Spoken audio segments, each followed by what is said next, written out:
मोहटा देवी देवस्थान मार्फत सर्व भाविक भक्तांना विनम्र प्रार्थना करण्यात येते की मोहटा देवी गड व परिसर पाथर्डी तालुक्यामध्ये अतिशय मुसळधार पाऊस रात्रभर चालू आहे।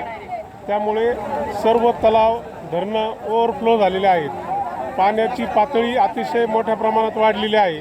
देवीगडाकडे येणारी सर्व रस्त्यांच्या पुलावर पाणी आलेलं आहे। भाविकांना विनंती आहे की त्यांनी या पूर परिस्थितीमध्ये मोहटा देवी गडाकडे येण्याचे आजच्या दिवस टाळावे।